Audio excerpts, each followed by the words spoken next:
قررت المحكمة الحكم على المدان صدام حسين المجيد بالإعدام شنقا حتى الموت لارتكاب الشعب كجريمة ضد الإنسانية وفق المادة 12 أولا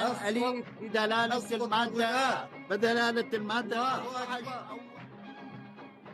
ኤፕሪል 9 2003 በኢራቅ ከተማ ባግዳድ ዋና ጎዳና የሚገኘው ፌርዶስ አደባባይ ላይ 40 ጫማ ርዝመት የሚረዝመው የሳዳም ሁሴን የነሐስ ሐውልት በአሜሪካ የታጠቀ ተሽከርካሪ ፈረሰ። ለምዕራባውያን ሚዲያዎች የጭቆና መጨረሻ ነበር፣ ነገር ግን ለመካከለኛው ምስራቅ ሕዝብ የዘመን ውድቀት ነበር። ለ35 ዓመታት በአረብ ዓለም ውስጥ እጅግ አስፈሪና በተቃራኒ ጎራ የቆመ ሰው ነበር። ለምን እንደዚያ ሊሆን ቻለ? ሰላም፣ ይህን ቻናል ላይክ፣ ሼር እንዲሁም ሰብስክራይብ በማድረግ የቻናሉ ቤተሰብ ነው። ወደ ታሪካችን እንመለስ።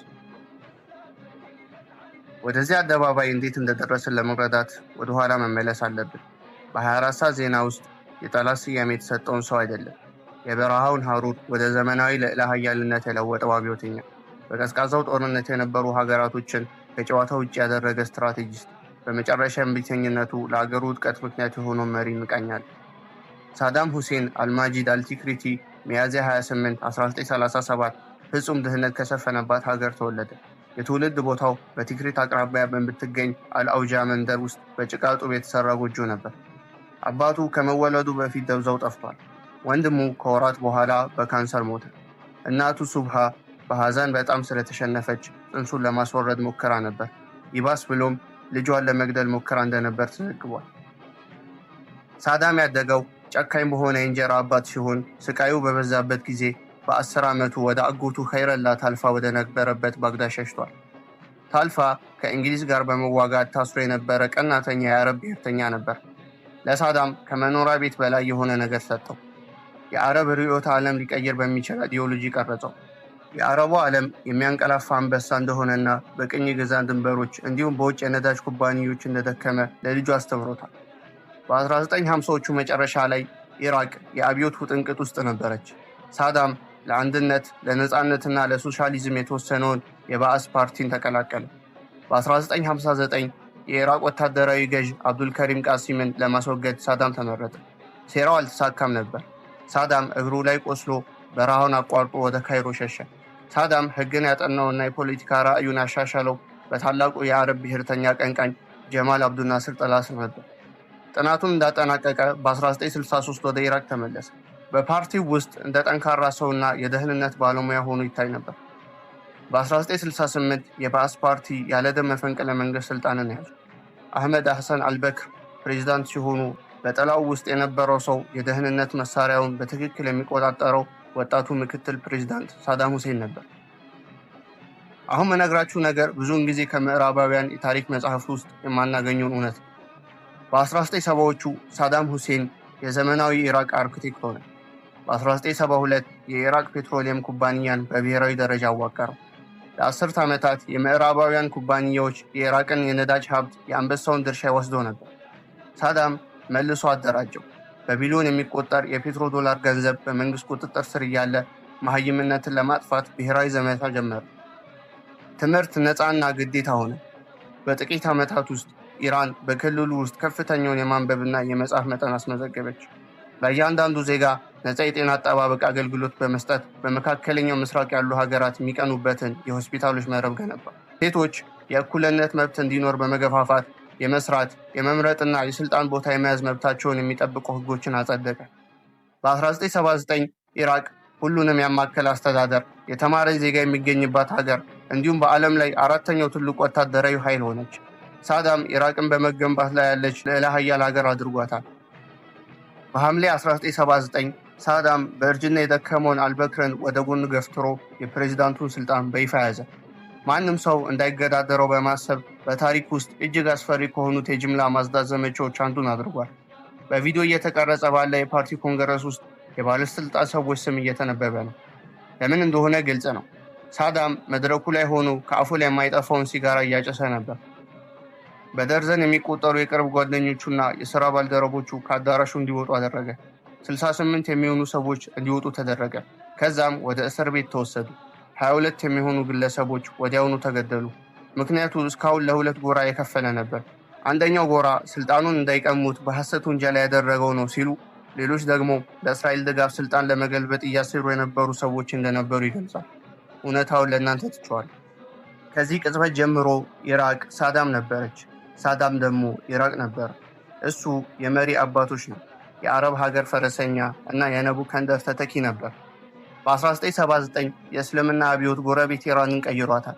ሳዳም ለዓለማዊ አገዛዙ ውድቀት ስጋትና ፍራቻ አደረበት። በሴፕቴምበር 1980 ኢራንን ወረረ። ፈጣን ድል እንደሚሆን አስቦ ነበር። ነገር ግን ወደ 8 ዓመት ያላቆመ ደም መፋሰስ ነበር። የሃያኛው ክፍለ ዘመን ረጅሙ ጦርነት ሆነ። የኢራንና የኢራቅ ጦርነት የጀመረው የኢራቅ ፕሬዝዳንት ሳዳም ሁሴን ኢራንን በመውረር ስትራቴጂካዊ የሆነውን የሻት አልአረብ የውሃ መስመርን በመያዝና የአያቱላህ ኮሚኒ የ1979 እስላማዊ አብዮት መስፋፋትን ለማስቆም በወጡበት ጊዜ ነው። ግጭቱ በፍጥነት ወደ ጨካኝ ግጭት፣ በከተሞች ላይ የባለስቲክ ሚሳኤል ጥቃቶችና ኢራቅ በኢራን ወታደሮችና በኩርድ ሲቪሎች ላይ የኬሚካል መሳሪያዎችን በስፋት መጠቀሟ ተለይቶ ወደሚታወቅ አስከፊ ሁኔታ ተለወጠ። ሁለቱ ሀገራት በ1988 የተባበሩት መንግስታት የተኩስ አቁም ስምምነት ከመቀበሏ በፊት 1 ሚሊዮን የሚገመቱ ሰዎች ሞተዋል። ይህም ድንበሮቹን ሙሉ በሙሉ ሳይለወጥና ኢራቅ ኩዌትን ከ2 ዓመታት በኋላ በቀጥታ እንድትወረር ጫና ያደረገ ከባድ የኢኮኖሚ ጉዳት አስከትሏል። የአረብ ጎረቤቶቹ ኩዌትና ሳውዲ አረቢያ ከኢራን ጋር ባደረጉት ጦርነት ለሳዳም የገንዘብ ድጋፍ አድርገውለት የነበረ ቢሆንም አሁን ላይ ግን በተገላቢጦሽ ካሳ እንዲከፍሉ እየጠየቁ ነበር። ሳዳም የተከዳ መሰለው። ከዚህም በላይ ደግሞ ኩዌትን ከኢራቅ መሬቶች ላይ ነዳጅ በመስረቅ እና የነዳጅ ዋጋን ከመጠን በላይ በማምረት ዋጋው እንዲቀንስ በማድረግ የኢኮኖሚ ጦርነት ከፍተውብናል በማለት ከሷል። በኦገስት 1990 ኩዌት ላይ ጦርነት አወጀ። የቀድሞ ምዕራባውያን አጋሮቹ ጣልቃ እንደማይገቡ ያምን ነበር። ነገር ግን ተሳስተዋል። በአሜሪካ የሚመራ ጥምረት የበረሃ አውሎ ነፋስን በማስነሳት በ42 ቀናት ውስጥ የኢራቅን ጦር አወደመ። ኢራቅ ወደ ኋላ ሸሸች። ነገር ግን ሳዳም አሁንም ከስልጣኑ ንቅንቅ አላለም።